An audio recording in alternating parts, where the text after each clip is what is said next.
గురూజీ 72 గంటల్లోనే ఫోన్ లోని అద్భుతమైన జ్యోతిష్య పరిష్కారం చూపిస్తారు. నమ్మండి, నమ్మకపోండి, ఇది నిజం.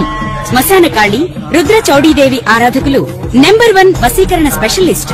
గురూజీ మనిషి పుట్టుక నుండి చనిపోయే వరకు వచ్చే అన్ని క్లిష్టమైన సమస్యలకు పరిష్కారం ఇక్కడ లభిస్తుంది. విద్య, ఉద్యోగం, వ్యవహారం, స్త్రీ ప్రేమ, పెళ్లి, సంతానం, స్త్రీ పురుష వశీకరణం, భూవశం, భార్యాభర్తల కలహాలు, కోర్టు సమస్యలు, విడాకుల సమస్యలు, చేతబడి, అప్పుల బాధ, ఇంకా మీకు ఎలాంటి సమస్యలు ఉన్నా 72 గంటల్లోనే శాశ్వత పరిష్కారం చేయబడును. ఓం మహాగణాధిపతయే నమః.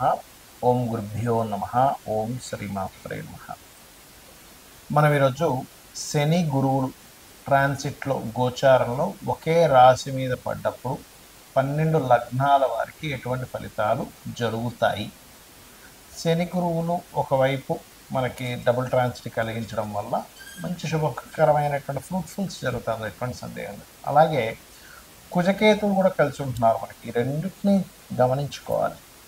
సో లగ్నం తెలిసిన వారు లగ్నం నుంచి చూసుకోండి, లగ్నం తెలియని వారికి రాశి నుంచి చూసుకోండి, అది సెకండరీ ఆప్షన్.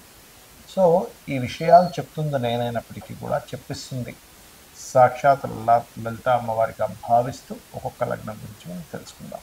కర్కాటక లగ్నము, కర్కాటక రాశి. కర్కాటకం వారికి కనుక చూసుకున్నట్లయితే ఇక్కడ డబుల్ ట్రాన్సిట్ అనేది 6వ స్థానం మీద చూపిస్తుంది. ఈ 6వ భావం అనేటువంటిది నిత్య జీవితము, డైలీ లైఫ్లో కొన్ని ఇంప్రూవ్మెంట్స్ రావడం. అదేవిధంగా రుణం కోసం మీరు ఏదైతే ప్రయత్నం చేస్తూ ఉంటారో, చాలామందికి చాలా రకాల అవసరం పడుతుంది. పెళ్ళికనో లేకపోతే ఉద్యోగం లేదని చెప్పి రుణం తీసుకోవడమో, పర్సనల్ లోనో, లేకపోతే వాళ్ళ బిజినెస్ కోసమో తీసుకుంటూ ఉంటారు. ఏదైనా కానీ కొంత పర్సనల్ లోన్స్ ఎప్పటి నుంచో ట్రై చేస్తున్నాం, రావట్లేదు అనుకునేటువంటి వారికి లోన్ లభించడానికి ఇది ఒక మంచి సమయంగా చెప్పుకోవచ్చు. కాంపిటీషన్ ఎగ్జామ్స్ కానివ్వండి, కాంపిటేటివ్ రిలేటెడ్ వాటి మీద కానివ్వండి చక్కటి ఫలితం ఉంటుంది. మరియు ఇక్కడ సంతానానికి ధనయోగాన్ని ఇస్తుంది. మీకు 6వ స్థానంలో ఉండేటువంటి ఈ యొక్క కాంబినేషన్, అంటే 6వ స్థానం మీద శని గురువు యొక్క దృష్టి అనేటువంటి సంతానానికి కలిగించడము. కాకపోతే మీ యొక్క జీవిత భాగస్వామి ఏదైనా ఇన్వెస్ట్మెంట్స్ చేయడము, లేదా మీ జీవిత భాగస్వామికి విదేశాలకు వెళ్ళడానికి చేసే ప్రయత్నం ఫలించడము అనేటువంటి చాలా స్పష్టంగా గోచరిస్తుంది. అదేవిధంగా ఈ కర్కాటక లగ్నంలో వాళ్ళు జన్మించారు, వాళ్ళ తండ్రి గారికి ఉద్యోగ సంబంధించిన విషయంలో కలిసి రావడం, ఇది పర్టికులర్గా 6th హౌస్ అనేది తండ్రి యొక్క ఉద్యోగ స్థానాన్ని చూపిస్తుంది. లేదా ఆ ఉద్యోగంలో కొంత ప్రమోషన్స్ లేదా మారడం వల్ల మంచి జరగడం, ఇటువంటివన్నీ కూడా ఇస్తుంది. అయితే మీకు ఈ డబుల్ ట్రాన్సిట్తో పాటు ధనస్థానంలో కుజుడు, కేతువు ఉన్నందుకు మీరు మనీ ట్రాన్సాక్షన్స్ ఏదైనా చేసేటప్పుడు ఒక ధనాన్ని ఎవరికైనా ఇస్తున్నాము లేదా తీసుకుంటున్నాము, ఇటువంటి విషయాల్లో చాలా కేర్గా ఉండాలి, గుర్తుపెట్టుకోండి. మరి ఎలాగంటే మరి సంవత్సరంన్నర పాటు ఉంటాడు కేతు అక్కడ, కుజుడు ఒక 2-3 నెలలు అక్కడే ఉంటాడు, 2 నెలలు దాదాపుగా అక్కడే ఉంటాడు అంటే ఒకటే గుర్తుపెట్టుకోండి. ఈ కాంబినేషన్ ఉన్నంత కాలము మీరు ఎటువంటి మనీ ట్రాన్సాక్షన్ చేసేటప్పుడైనా ఒక్కసారి మనసులో మహాగణపతిని, స్కందుని తలుచుకోండి చాలు. మీరు ₹1 ఇస్తున్నారు, రూపాయి తీసుకుంటున్నారు, చేతితో ఇచ్చినా లేకపోతే ఆన్లైన్లో ట్రాన్స్ఫర్ చేసేటప్పుడైనా ఒక్కసారి మహాగణపతిని, స్కందుని తలుచుకున్నట్లయితే 100% మీకు బాగుంటుంది, అందులో ఎటువంటి సందేహము లేదు. మరియు కుటుంబ సభ్యుల్లో ఏమైనా చిన్న చిన్న మిస్అండర్స్టాండింగ్స్, డిస్ప్యూట్స్ లాంటివి కూడా వస్తాయి ధనస్థానంలో, కుటుంబ స్థానంలో ఎప్పుడైతే ఉన్నాయో. కాబట్టి మీరు ఏం చేస్తారంటే వీలున్నంత మటుకు మీరు కందులు, ఉలవలు దానంగా ఇవ్వడం, గోవుకి గ్రాసము, క్యారెట్స్ తినిపించడము, దగ్గరలో ఏదైనా సుబ్రహ్మణ్యేశ్వర స్వామి ఆలయం కానీ గణపతి ఆలయం కానీ ఉన్నట్లయితే వాటికి వెళ్తుండడం, ఇవి చేయండి.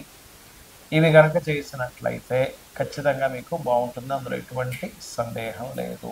చాలామంది నన్ను అడుగుతున్న అంశం ఏమిటంటే, ఇక్కడ మీకు గోచారంలో జలరాశుల్లో కుజుడు ఉన్నప్పుడు కొంత జల సంబంధంగా గొడవలు ఇవన్నీ వచ్చాయని చెప్పారు. కొంచెం జల సంబంధంగా ఈ నేవీ వాళ్ళు వీళ్ళ ట్యాక్స్ ఇవన్నీ చెప్పారు కదా. అదేవిధంగా ఎండాకాలంలో వర్షం అన్నారు, అదే రకంగా మనకు వర్షం కూడా పడింది. మరి అదే కుజుడు సింహరాశిలోకి వస్తున్నందుకు ఏమిటని చాలామంది అడుగుతున్నారు. ఇక్కడ సింహరాశిలో కుజుడు వస్తూ కేతు కూడా అక్కడ ఉన్నందుకు ఈ సంవత్సరం మనకి రాజ్యాధిపతి రవి, మంత్రి రవి అవుతున్నాడు. కాబట్టి ఈ రవి రాశుల్లోకి ఎప్పుడైతే అగ్నికి సంబంధించిన గ్రహం, ఒక విస్ఫోటం జరగడానికి కారకుడైనటువంటి గ్రహం ఎప్పుడైతే వస్తున్నాడో ఒక దేశం మీద మరొక దేశం విరుచుకుపడి పెద్ద పెద్ద బాంబులు వేయడం కూడా జరుగుతుంది.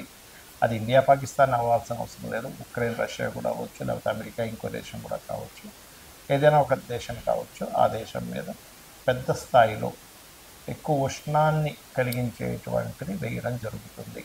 అదొకటే కాకుండా ఈ ఈ పిశాచ యోగం ఉన్నప్పుడు పర్టికులర్గా రాబోయే 2 months కూడా మన ఇండియాలోని కానీ వేరే దేశాల్లో కానీ కాస్త పుణ్యక్షేత్రాలు, దేవతా ఆలయాల మీద కూడా అటాక్స్ జరగనున్నాయి. కాబట్టి కాస్త జాగ్రత్తగా ఉండాలి. కొంత స్లీపర్ సెల్స్ వల్ల ఇబ్బందులు ఇటువంటివి జరగనున్నాయి. కాబట్టి ఈ యొక్క అంశంలో చాలా జాగ్రత్తగా ఉండండి.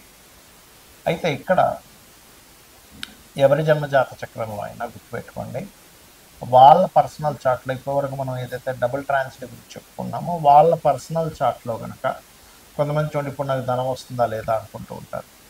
వాళ్ళకి పర్సనల్ చార్ట్లో ధనభావం మీద ఈ డబుల్ ట్రాన్సిట్ వచ్చింది అనుకోండి, డబ్బులు ఖచ్చితంగా వస్తాయి. లేదంటే ఒక కాంట్రాక్ట్ అవ్వాలనుకుంటున్నాము, వాళ్ళ పర్సనల్ చార్ట్లో 3వ భావం మీద కనెక్ట్ అయింది, అప్పుడు ఒక మాట్లాడుకొని అది కాంట్రాక్ట్ రావడానికి అనుకూలిస్తుంది. మరి కొంతమందికి ఏమంటే నేను ఒక గృహం కొనుక్కుందాం అనుకుంటున్నాను, అనుకూలిస్తుందా లేదా అంటే ఒకటి గుర్తుపెట్టుకోండి, ఎప్పుడు కూడా గృహం కొనుగోలు చేసేటప్పుడు మీకు 4వ భావానికి సంబంధించిన మహాదశ అంతర్దశలు అనుకూలించాలి. ఈ డబుల్ ట్రాన్సిట్ 4వ భావంలోకి రావాలి. దాంతోపాటు మీరు ఏదైతే గృహం కానీ స్థలం కానీ కొనుగోలు చేసేటప్పుడు ఆ దిశ అంటే ఒక్కొక్క పేరు గల వాళ్ళకి ఒక్కొక్క దిశ మనకి వస్తుందని చెప్పారు శాస్త్రంలో. ఎక్కడా కూడా తూర్పు ఉత్తరం మాత్రమే మంచివి, దక్షిణం పడమర మంచిది కాదని ఎక్కడా చెప్పలేదు. 4 దిశలు మంచివే, కానీ మీకు ఏది పనికి వస్తుందని చూసుకోండి. మనకి వీడియోలు కూడా పెట్టాము, ఏ పేరు గల వాళ్ళకి ఏ డైరెక్షన్ కలిసి వస్తుంది అనేది దాని పరంగా మీరు చూసుకోవచ్చు. అలాగే మరొక విషయం ఏంటంటే ఇక్కడ సంతానానికి అయితే పంచమం మీద ట్రాన్సిట్ ఉండాలి. రుణములు లభించాలంటే కూడా ట్రాన్సిట్ ఉండాలని మనం ఒక్కోసారి లోన్స్ కోసం మనం ప్రయత్నం చేస్తుంటాం, ఒక్కోసారి లోన్స్ రావు. కానీ రుణం లభించాలంటే 6వ భావం మీద ఉండాలి, రుణం తీర్చాలంటే 5వ భావం మీద ఉండాలి. అయితే ఇక్కడ మనము ట్రాన్సిట్ రావడం ఒక ఎత్తు అయితే కొన్ని పనులు అవ్వడానికి లలితాంబిక అమ్మవారి యొక్క అనుగ్రహం కలిగితే కూడా పనులు అయిపోతాయి. అవి ఎలాగా అంటే ఇప్పుడు ఫైనాన్షియల్గా ఇబ్బంది పడుతున్నారు, ఓం సంపత్కరీ సమారూఢ సింధుర వ్రజ సేవితాయ నమః చేసుకోండి. లేదంటే ఉద్యోగం రావట్లేదండి, చాలా ఇబ్బంది పడుతున్నారు అనుకునేటువంటి వారు ఓం శ్రీమాతా శ్రీ మహారాజ్ని శ్రీమత్ సింహాసనేశ్వరి నమః అని చేసుకోవచ్చు. లేదా ఓం మాణిక్య మకుటాకార జానుద్వయ విరాజితాయ నమః అని చేసుకోవచ్చు. మరి కొంతమందికి సంతానం ఉండదు, అలాంటి వారు దత్తాత్రేయుడిది దిగంబర శ్రీ పాదవల్లభ దిగంబర అనే మంత్రం చేసుకోండి. మరియు దీంతోపాటు మరి కొంతమందికి వ్యాపారాల్లో రాణించలేక ఇబ్బంది పడుతూ ఉంటారు, ఓం ఇంద్రగోప పరిక్షిప్త స్మరతూనాభజంగికాయే నమః అనే మంత్రం చేసుకోండి. ఆ రకంగా ఏంటంటే ఒక్కొక్క దానికి ఒక్కొక్కటి. ఇప్పుడు కొంతమందికి చూడండి ఆరోగ్య సమస్యలు ఉంటాయి. ఎందుకు అంటే వాళ్ళకి 4వ స్థానము అంటే ఇమ్యూనిటీని తగ్గించే స్థానము, ఇమ్యూనిటీ స్థానం పంచమ స్థానం పడవడం, 6వ స్థానం రోగస్థానం యాక్టివ్ అయితే ఏమవుతుందంటే వాళ్ళకి అనారోగ్య సమస్యలు నిత్యం పడుతూ ఉంటారు. అటువంటి వారు చక్కగా ఓం సర్వవ్యాధి ప్రశమని సర్వమృత్యు నివారిణి అగ్రగణ్య అచింత్య రూప కలికల్మషనాశిని నమః చేసుకోండి. ఖచ్చితంగా మీకు బాగుంటుంది, మరి ఎటువంటి సందేహం లేదు. అయితే ఇక్కడ ఒక్క విషయం ఏంటంటే చాలామంది ఏళ్ళనాటి శని జరుగుతుందని కాల్సిన యోగాలు ఉన్నాయని భయపడుతూ ఉంటారు. అవేవి మిమ్మల్ని ఎక్కడా ఆపవు. ఖచ్చితంగా మీరు చేసేటువంటి కర్మ ఏదైతే ఉందో దాని రిజల్ట్ మాత్రమే గ్రహాలు ఇస్తూ ఉంటాయి. దానికి మీరు అమ్మవారి పాదాలను ఆశ్రయించినట్లయితే 100% మీరు అనుకున్నది అనుకున్నట్టుగా అమ్మవారు కలిగిస్తుంది మీకు. శ్రీమాత్రే నమః.